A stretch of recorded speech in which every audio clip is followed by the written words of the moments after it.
So in the center, I'm going to pull a clarifier card for the King. King of Cups. So this is the energy that is throughout November, is this King of Cups energy. And I feel like this is Sagittarius, even though you're a fire sign. I feel like this is you, even though it's a water sign. So I think you're going to be exhibiting some of the qualities of the King of Cups, which is being connected emotionally with people surrounding you, being connected with your own emotions, being able to make a clear decision, even in the face of emotional doubt. But even though you're going to be able to do that, a challenge will be that you won't necessarily, this is it. You're going to have hope. You're going to need to use hope. Hope will be where your impetus for everything will be. Hope and faith, because you will not be able to see the outcome. You will not be able to see how it's going to turn out. It's not going to be clear, and you're going to have to go on that gut instinct and trust your gut. Trust your gut, even if it feels like, even if it looks like it's not going to pan out. Trust that inner strength. It's going to guide you correctly. Okay, so in the love area we have the Lovers reversed, Three of Cups, and then the Queen of Cups. So I mean, this is truly a love sector, with the cups being there, and then the lovers, of course. But the lovers are in reverse, so I feel like you're going to be giving kind of a facade in a way that you want to break out of a relationship, that you want to break out of a contract, that you want to let something go, and you don't know necessarily how to do it. So you might be just ignoring the situation and going out and having fun with your friends. And instead of actually dealing with the situation head on, you are kind of slinking around the edges and being like, oh no, everything's fine, I'm good. And then you're going to satisfy yourself with going out with others, instead of actually taking care of the person that you love at home and treating them with the respect that they deserve, and saying, you know what, I don't feel comfortable in this relationship. I don't feel like this is where I want to be. And it just, at this point, Sagittarius, I feel like you just, you feel like that's going to be harder to do than just ignoring the situation. But the truth is that you definitely need to deal with it head on, instead of doing what you're doing, and because it's making them feel bad what you're doing right now, because they can see it. They see you going out, they see you having fun, and it's not with them. And so they already understand that something is wrong, but it's up to you to let them know exactly what's going on. And it can also be in the reverse, that somebody's doing this to you. And if you're receiving this energy, then it's you have to act in both cases like the Queen of Cups. You have to arise and push through those emotions, even though it's difficult. So if somebody is not being honest with you, they're not necessarily doing anything negative towards you. They're just ignoring you, which in a way I think can be the worst of it all, because you never know. You're in the dark. If they are doing that to you, then rise up, my beautiful kings and queens, and face it on, and stand in your strength and say, you know what, this is not how I deal with relationships. This is not how I do relationships. And so I need you to be honest with me and let me know what's going on. If you're not feeling it, then I need to know, because I deserve more than that. And if you are not feeling the person that you're with, or the person you're dating, or somebody that you're interested in anymore, then, instead of just ghosting out, let them know, like, you know what, I think you're a wonderful human. I just can't be with you right now. That means so much more than just not returning their calls. In the family area, we have the Nine of Swords, the Fool, and then the Six of Discs. So something is worrying you. You're concerned in your family. So how I see it is, it could be you, but I think it's somebody in your family, and it could be also linked in love that, you are worried about your partner.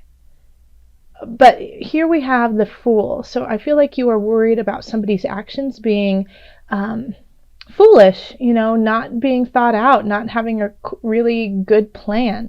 And Sagittarius, you are like the most fun to be around. Like, you are the life of the party. People always want you to be around because you're funny, you're witty, and you have no problem meeting new people and dancing and having a joyous time. Like, you guys are really outgoing, and it's really fun for everyone around you.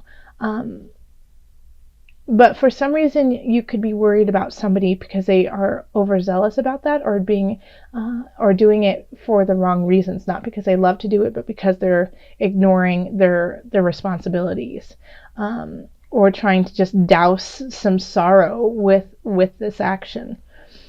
And I feel like you have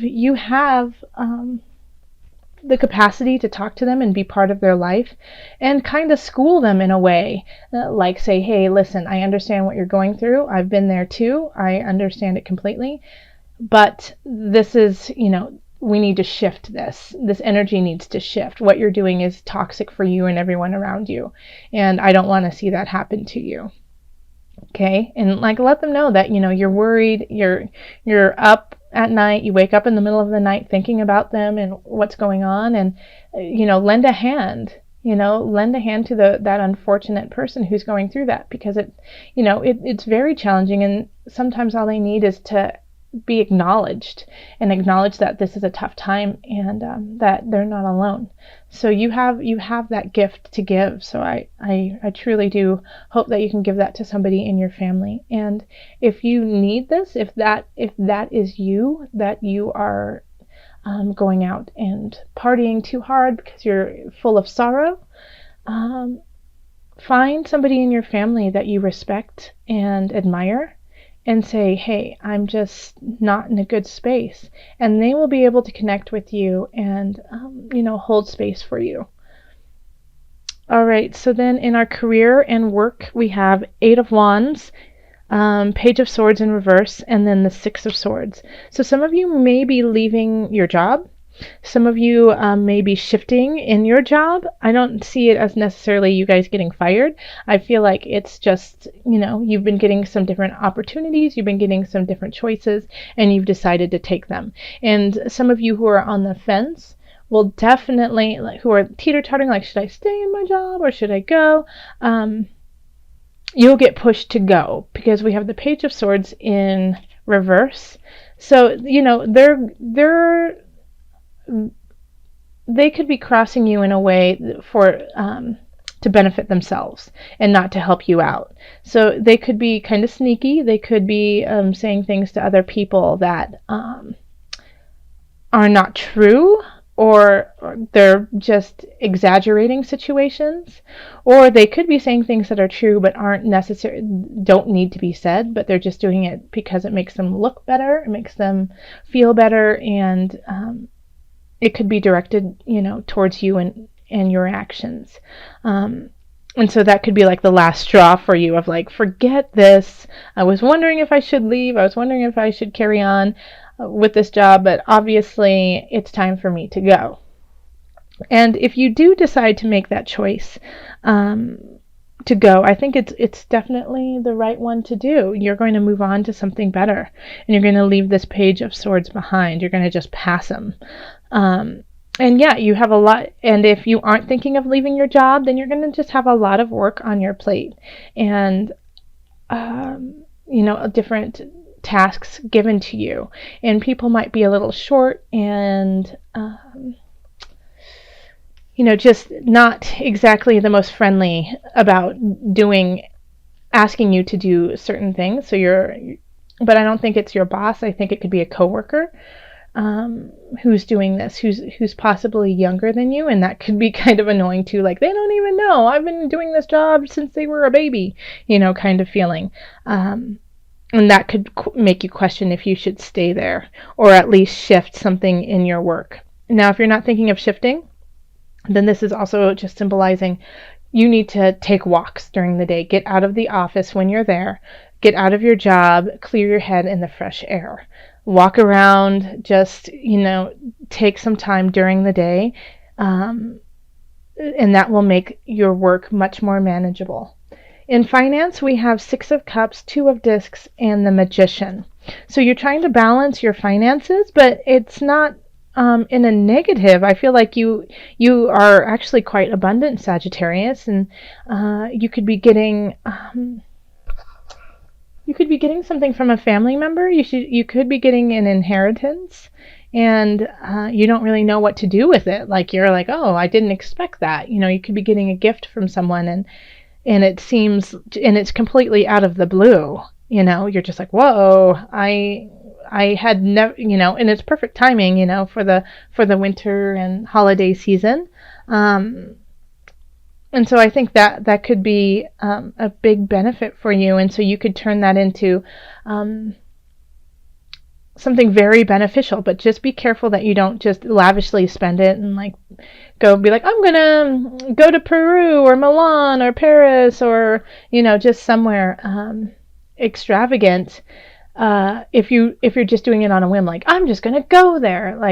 I think this is kind of saying weigh it out, balance it out, see what is really worthwhile, and that'll raise you. Because we have the Magician.